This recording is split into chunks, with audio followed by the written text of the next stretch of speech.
All right, let's jump right in. We're going to talk about something super useful today, a way to stop fixing the same old mistakes over and over again. Seriously, this is about breaking that frustrating cycle for good. But first, let me ask you something. You ever feel like you're on a hamster wheel? Solving the exact same issue at work, month after month? It's so frustrating, right? Well, there's a really good reason this happens to pretty much all of us. And here's the simple, kind of painful truth. We're treating the symptoms, not the disease. It's like we're just slapping a Band-Aid on a problem when what we really need is surgery. We're fixing the surface level stuff, but we never get to what's really causing it. So how do we get there? Well, the very first step is a major mindset shift. Before we even touch the problem itself, we gotta look inwards and fight our most basic instinct, which is to find someone or something to blame. Our first reaction is almost always to go for the easy answer, right? Oh, it was just human error, it's a one-off thing, a glitch. But that gets us nowhere. The real magic happens when we shift our thinking. Instead of asking who messed up, we start asking the deeper questions. Wait a second. Why was this mistake even possible in the first place? What part of our system or process is broken that it let this happen? See? That's the huge leap from blame to actually understanding the problem. And this is a fantastic question to keep in your back pocket for any time something goes wrong. What was the immediate blame, and did anyone actually check if that was true? It's so important because it forces us to second-guess our own knee-jerk reactions. Because let's be honest, our first guess is usually just the easiest one, not the right one. All right, so if we're not supposed to blame people, what are we supposed to do? Well, we put on our detective hats, and every good detective has a favorite tool. And ours is this incredibly simple but powerful technique called the 5 whys. The way it works is honestly as simple as it sounds. You start with a problem, and then you just ask why. And when you get an answer, you ask why about that answer. You just keep going. It's kind of like talking to a curious toddler. Each why is like peeling another layer off an onion, getting you closer and closer to the center, to the real root of the problem. Okay, let's make this real. Look at this example. The issue? Someone sent the wrong report to a client. The first why? Well, human error. Someone attached the wrong file. And honestly, most investigations would just stop right there. Case closed. But not us. We keep digging. Why did they make that error? Because they were rushed. Okay, why were they rushed? The project started late. Why did it start late? Because some key data was delayed.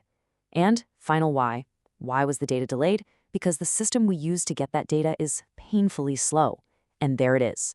In 5 simple steps, we went from Bob messed up to our core data system needs an upgrade. Totally different problem, right?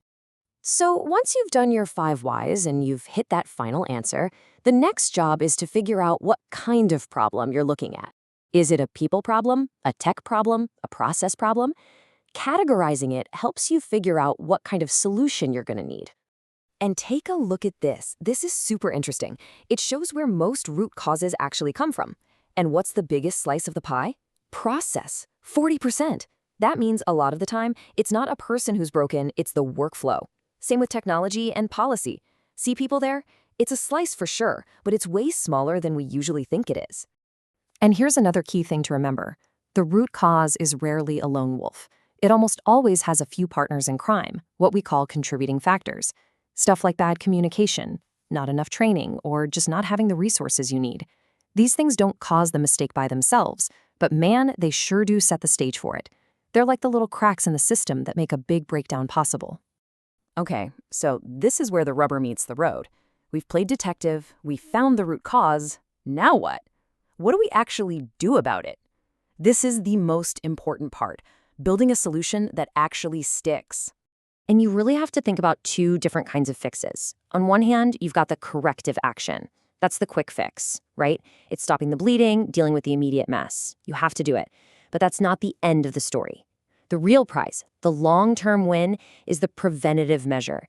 This is the big system-level change that tackles the root cause head-on to make sure this problem literally cannot happen again. So what does a real preventative measure look like? Well, it's definitely not just telling someone to pay more attention next time. No way. It's about changing the system itself. Maybe it's rewriting a confusing procedure, or building a new alert into your software that catches the mistake before it happens, or creating a whole new training session.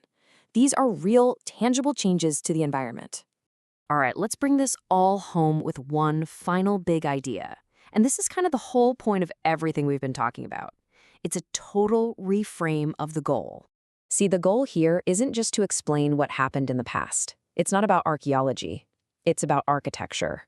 You're not just digging up bones. You're using what you learned to actually redesign the future. You're making things better, stronger, and smarter so the past doesn't repeat itself. So I'm going to leave you with a question to take with you. The next time something goes wrong, after you've done your digging, ask yourself this.